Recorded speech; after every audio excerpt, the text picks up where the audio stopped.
Hey whales, good morning. It is Wednesday, May 14th. Let's go over and recap the markets in Tesla for today.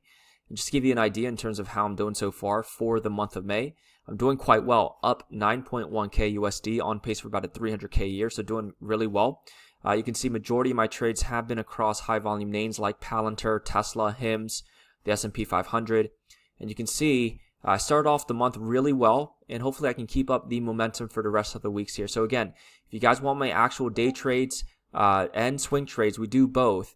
Come join Discord. I give my exact entries here. So for instance, for Tesla, this was one of the day trades at 317 entry, stop loss at 313, and this was a win at 323.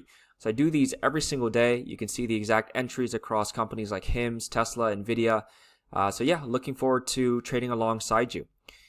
All right, so with that said, let's jump in. So coming into the later part of this week, guys, I am still extremely bullish on Tesla. Our targets have been met at 320 bucks. That was the main target that I was looking at from these lows. However, it looks like Tesla can continue pushing higher. We're still in an uptrend. We're still expanding. I do expect consolidation soon, right? So once you get expansion towards the highs, you ultimately get, sideways action for, these consolidation levels, right, before higher. So this is sort of what I'm looking at until this sort of model breaks down, right? So we're looking at potentially, if Tesla can keep trekking higher, my main target is actually at 380 here. Okay, so this is a 618 level. Let's see if Tesla can get there. It's going to be pretty interesting to see.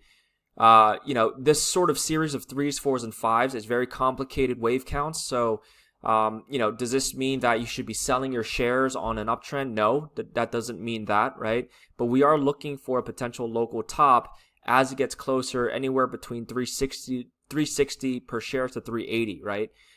So again, I wouldn't be selling your shares. I would be continuously buying the dips. You can hedge on other instruments like shorts on the S&P 500 or puts on the S&P 500, but you shouldn't be selling your shares in an uptrend, right? This is most likely the official bottom for Tesla forever or for a very long time. So there's no reason to be bearish at this point. The weekly, the monthly, the 4-hour, the 1 hour, they're all turning up, and they're bullish, especially on the S&P 500 as well. So in my opinion, just keep buying the dips, and you can buy on sort of the larger dips on these 3s, 4s, and keep trying to push the markets higher. But again, the targets are at 380, and we'll let the markets decide what it's going to do at that level. We are sort of in this zone where anything could happen, but I'm expecting if we do get here, there's going to be a larger reaction, right? Trying to test maybe 320s again before we see a bottom formation and then go push higher. So that's exactly what I'm seeing. And I look forward to trading alongside you in the Discord. See ya.